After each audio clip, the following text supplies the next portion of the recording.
In today's video, I'm going to teach you how to upgrade Jira to the latest version. If you find this useful, consider subscribing and liking the video. Upgrading Jira can seem daunting, but I'm here to guide you through the process step by step. So let's dive right in. First off, you'll want to upgrade Jira on the first node. This means you only need to update one node and use its installation as a template to copy to the remaining nodes. You can choose any node you prefer. Step 1 is to download Jira. You'll go to the official website and select either the Windows or Linux binary for the version you want. If you're upgrading both Jira Software and Jira Service Management, focus on upgrading Jira Software first. You can upgrade Jira Service Management later on directly within Jira itself. Once you have that downloaded, it's time to start the installation wizard. Run the installer you just downloaded. Depending on whether you're on Windows or Linux, you'll follow slightly different prompts, but the essence is the same.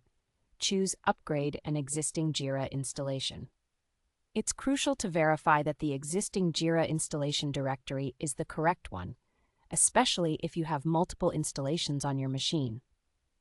If you've previously backed up the Jira home directory, you won't need to create an additional backup for this upgrade pack, so you can clear that checkbox in the wizard. Pay attention. The wizard will notify you of any customizations in the installation directory, so take note of those, as you'll need to reapply them after the upgrade. Next, you'll have the option to start the Jira instance right away. However, I recommend stopping here and finishing the remaining steps before you start Jira for the first time. It's important to note that you will need to stop Jira to complete the remaining steps, even though starting it won't affect the upgrade.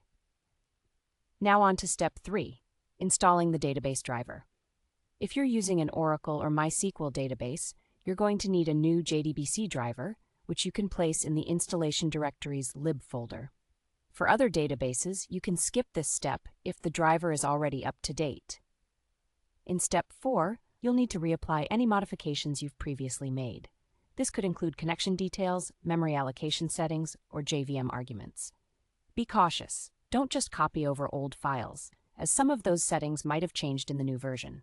Key files to look at during this step include the server.xml, dbconfig.xml, and setenv.sh or setenviv.bat. Moving on to step 5, it's wise to disable automatic reindexing. This is especially true when upgrading between significant platform versions. By doing so, you'll avoid reindexing twice.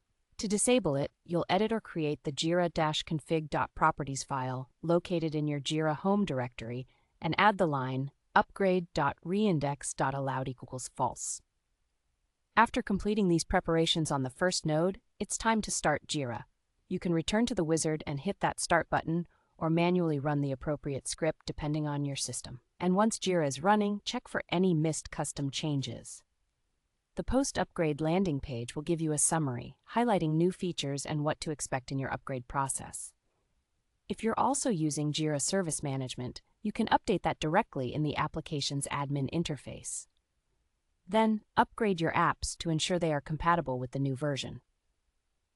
After everything is concluded, don't forget to reindex Jira, which may take some time, and create a template of your new installation directory for the remaining nodes. Copy this template to each node, start them one by one, and monitor their progress in the cluster. And that's it! You've successfully upgraded Jira to the latest version.